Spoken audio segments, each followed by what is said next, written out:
Hello. मैं आप लोगों की परिचित दास मैडम हूँ और सत्य साई संजीवनी हॉस्पिटल में मैं कर रही हूँ कार्य एज ए गायनेकोलॉजिस्ट और एचओडी। तो इसमें आपने जो क्वेश्चन पूछा उस पर यह है कि हमारे हॉस्पिटल में सामान्य प्रसव भी होती है और सीजरियन सेक्शन जो कहते हैं वो भी होता है।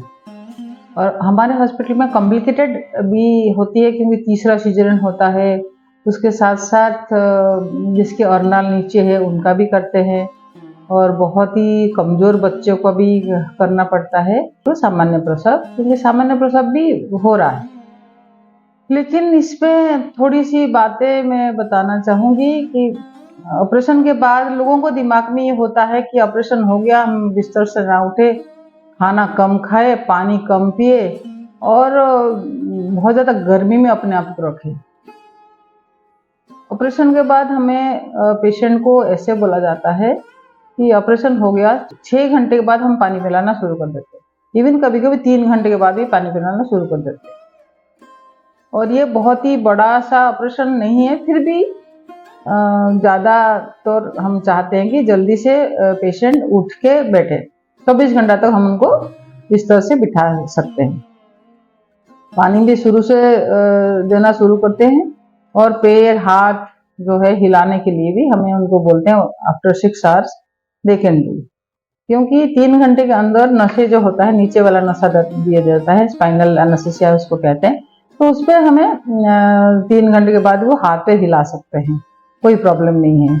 उनको डर रहता है कि टांकों में प्रॉब्लम हो, ऐसे नहीं है, टांकों की कोई परेशानी नहीं होगी, जो कि अच्छा सा टांके लगा जाता है और अच्छा सा धागा भी यूज करा जाता है इस पर। और उसके बाद फिर पहला दिन में हमें उनको लिक्विड स्टार्ट कर देते हैं, दाल की पानी, सूप और चाय बिस्किट ये सब भी देना शुरू कर देते हैं। सेमी सॉलिड डाइट में दलिया खिचड़ी ये सेकेंड डे में शुरू कर देते हैं। फिर रोटी वोटी खिला के थर्ड डे पे हम उनको, थर्ड डे या फोर्थ डे पे हम उनको रिलीज कर देते हैं। लेकिन लोगों का क्या होता है, हमें उनको इतना समझाने के बताते हैं कि फुल डाइट मतलब नॉर्मल खाना, रोटी सब्जी जो पहले खाती थी, चौथा दिन के बाद हम उनको दे सकते हैं चाहे ऑपरेशन हो। लेकिन लोगों को दिमाग में ये रहता है कि डॉक्टर तो बोलते हैं लेकिन हमें उनको खाना कम दिया, पानी कम दिया, दलिया खिचड़ी हलवा थोड़ा बहुत ऐसे देके रखते हैं। बस ये बहुत ही खराब चीज़ है, जो कि डिलीवरी के बाद, ऑपरेशन के बाद ज़्यादा ज़रूरी होती है उनको कि खाना कम खाएंगे, प्रोटीन कम होगी तो टांकों का हीलिंग जो होती है वो बहुत ही पोर हो जाती है, उसके अंदर मतलब पस बनने का चांसेस भी होता है, ठीक से ब्लड सप्लाई कम होता है। हम लोग क्या कहते हैं कि चौथा दिन के बाद वो नहा भी सकते हैं, ऐसे वाला पट्टी हम लगाते हैं आजकल, क्या कि चौथा दिन के बाद वो नहा सकते हैं।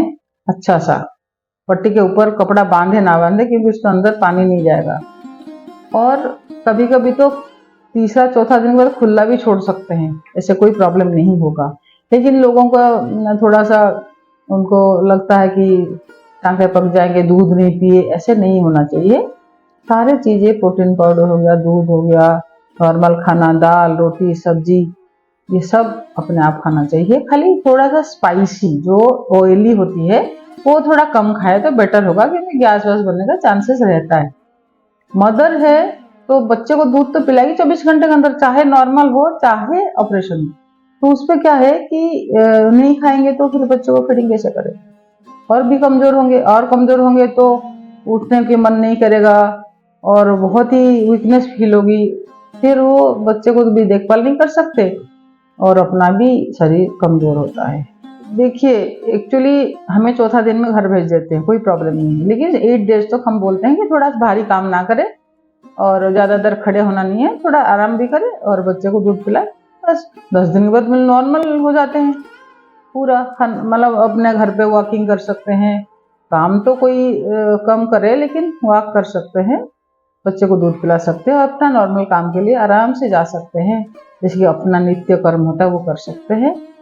और फिर 20 डेज के बाद तो नॉर्मल खाना पीना नहीं, नॉर्मल काम भी अपना कर सकते हैं, जैसे किचन में भी कुछ हेल्प करना हो तो कर सकते हैं। हर चीज के लिए हम इसलिए बोलते हैं कि वहां पे थोड़ा सा यूट्रस जो है नॉर्मल पोजीशन माने में उनको 1.5 मंथ लग जाती है, इसीलिए तब तक थोड़ा सा रेस्ट, नीचे का हिस्सा को थोड़ा सा ज़्यादा परेशान ना करें। और थोड़ा ज़्यादातर हम बोलते हैं कि पानी ज़्यादा पियेंगे कि यूरिन में इन्फेक्शन ना हो। चौथा है कि हस्बैंड से थोड़ा दूर रहें, क्योंकि वो हम अलाउ नहीं करते। 3 मंथ्स तक एब्सटिनेंस ना भी हो, एब्सटिनेंस करना चाहिए।